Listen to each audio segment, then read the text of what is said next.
Watch your parents have कभी देखी है 2 crore in cash. Dark room, dark humour और लेटेंट समय रैना के शो में गालियों पर जिस तरह से तालियां बज रही थी, उसका कहीं तो द एंड होना ही था। ह्यूमर के नाम पर बिलो द बेल्ट इस शो में कंटेस्टेंट नहीं जज गिर रहे थे। नीचता की हाइट की तो कोई सीमा ही नहीं थी। कंटेस्टेंट आए, कुछ भी बोले, गाए बजाएं, अपने कपड़े फाड़ नंगाई पे उतारू हो जाए, मगर जजेस के सामने उनका जो इनकाउंटर होता था, उसके सामने कंटेस्टेंट शरीफ ही लगता था। जज भी कौन? समय रैना, जिसे कुछ अरसे पहले समय भी नहीं जानता था, मगर फिर उसने जो गिरना शुरू किया, उसी ने रैना को स्टार बना दिया। बड़ी बात यह है कि समय की कामयाबी में बड़ा हाथ उसकी फीमेल फैंस का है, जो उसकी तरफ दिल उछाले बैठी हैं। वो अपने बाबू के बारे में कोई भी गलत बात नहीं सोच सकती, भले ही उनका बाबू उन पर ही भद्दी फप्तियां क्यों ना कस रहा हो। चलिए समय को छोड़ रणबीर पर आते हैं, जिसके शो में आते ही बवाल मच गया, जिसे प्रधानमंत्री तक बेस्ट कंटेंट क्रिएटर के अवार्ड से नवाज चुके हैं, जो खुद की इमेज को पीआर के दम पर पॉलिश कर सबको उल्लू बना रहा था कि भैया तो राजा भैया हैं। मगर रणवीर जब काजल की कोठरी में पहुंचा तो भाई ने तो सारी हदें ही पार कर दी। रैना को दिखा दिया कि हमसे नीचे ना गिर पाओगे। रणवीर तो रणवीर जज के तौर पर मौजूद रिबेल किड अपूर्वा मखीजा के तो क्या ही कहने, वो ये भी भूल गए कि वो स्त्री हैं, मगर ये याद रखा कि वो कुछ भी कर सकती हैं। कंटेस्टेंट की ऐसी क्लास ले रही थी कि जैसे पे बैठी हो। नमस्कार, मैं हूं अनुराग त्रिपाठी और आज बात उन इन्फ्लुएंसर्स की जिन्होंने नई पीढ़ी का बेड़ा गर्क कर रखा है। आज की जनरेशन ना दुष्यंत कुमार को जानती है, ना कबीर तुलसीदास को।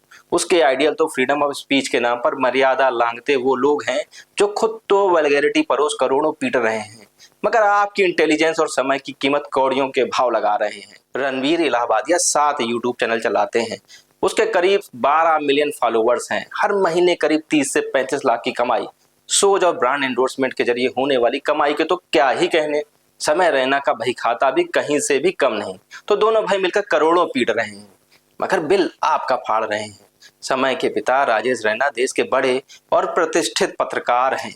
उनके सिखाए पढ़ाए छात्र आज देश के बड़े मीडिया संस्थानों में ऊंचे ओहदों पर हैं, लेकिन उनका बेटा ह्यूमर के नाम पर जो कर रहा है, उसकी परवरिश सवालों के घेरे में है।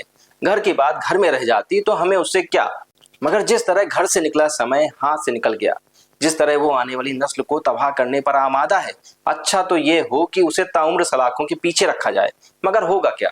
सस्ती लोकप्रियता से उसका करियर और समय और चमकेगा, बाद में हो सकता है उस पर कोई फिल्म भी बन जाए। खैर, इस मामले में रणवीर इलाहाबादिया पर असम पुलिस ने केस दर्ज किया है।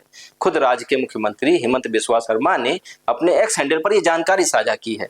महाराष्ट्र के सीएम देवेंद्र फडणवीस ने भी चेताया है कि अगर मर्यादा की सीमा लांघी गई है तो कार्रवाई अवश्य की जाएगी।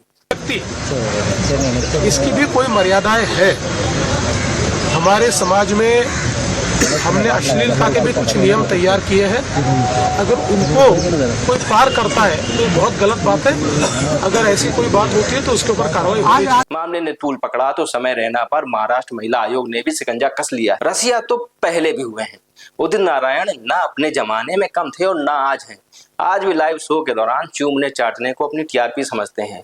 अंधे बहरे और गूंगे तो हम हैं जो इन वाहियात लोगों पर प्यार और पैसा दोनों लुटा रहे हैं। वरना मजाल है कि जिस देश में माँ बाप को भगवान का दर्जा हासिल हो, वहां रैना और रणवीर जैसे निठल्ले बिगड़ैल 2 कौड़ी के लोग माँ बाप के नाम पर काली पोत जाएं। ताज्जुब है।